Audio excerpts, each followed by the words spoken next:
माननीय समर सिंह की उपस्थित संघ की सूचना शांति शांति रड़ुआ संघ की सूचना रड़ुआ लोगन जागा हो जाई ले ले भागा हो जाई ले ले भागा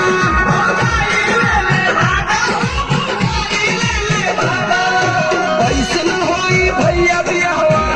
कैसे होई हाँ ऐसे न होई भैया बियाहवा सबके पीछे लगा हो जाई ले ले भागा हो जाई ले ले भागा अरे अध्यक्ष जी तू तो बिटवावा की व्यवस्था बना के हला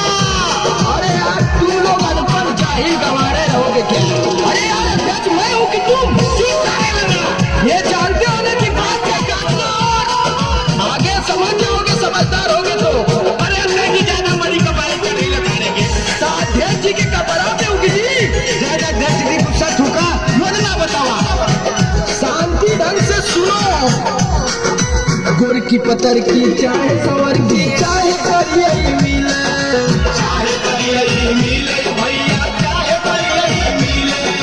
पकड़ा चाप के पतरी कमरिया 1 इंच नहीं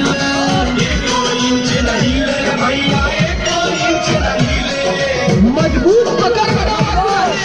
जी अध्यक्ष जी समझदार हो गुड़ की पतर की चाहे सवर की चाहे करिए मिले पकड़ा चाप के पतरी कमरिया 1 इंच नहीं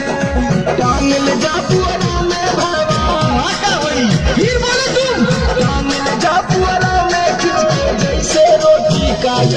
हो जाई ले ले भागा हो जाई ले ले भागा अरे देखिए मैं बहुत रिस्क है यार अब का ऐसा ही हर बार चूरन देके निकल जाला अरे कुलरा ये लग रहा है कि तू सर्कियों टांग तोड़ ज्यादा बोलत है अरे नहीं जाएगा देखिए आप समस्या में फोकस करिए इस समय चुटिया के चक्कर मत मार पूरा दिमाग झंझना दिया पागल कहीं का सुनो जौने को पिया बापर देसी ओकर पर हमला बोला पकड़े पकड़े बोला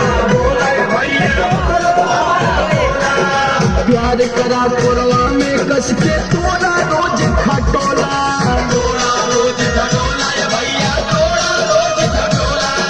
हमार भौजी तो नैहर गई ले अरे तो परोसला में चल दे जौने को पिया बापर देसी ओकर पर हमला बोला प्यार करा कोरवा में कस के तोड़ा रोज खटोला कितनो छक्के कितनो बट्टे छन्ना मार दो कितनो छक्के कितनो बट्टे अपन मिसाइल दादा हो जाई ले ले भागा हो जाई ले ले भागा अरे अध्यक्ष जी कुछ मान सम्मान दे आप गाँव भर से भगवा के मन बा जी आपका बच्चा थोड़ा राशि रड़ुआ समाज डोनर को दीजिए तो हल्के में मत लीजिए हम भी जिले में हुआ रखते हैं अरे समझ गए आप आइए आइए कुर्सी दीजिए इनको ये बताइए कि समस्या का समाधान करें या सभा का समापन अरे अध्यक्ष जी बोला आप बोला कदा ठरई बतिया माना बन जा लोगन है हार बन जा लोगन हे हरे भैया बन जा लोगन हे हार यही लगन में लेके भागा अगुआ लोग के में हार अगुआ लोग के में हरे भैया अगुआ लोग के में हार बहुत उत्तम विचार अध्यक्ष जी बहुत उत्तम विचार आप समझ में आया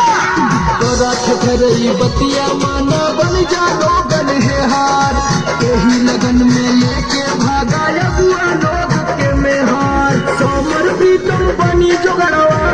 मैं हूँ ना सोमर प्रीतम बनी जोगड़वा बनाना साधु जाता हो जाई ले ले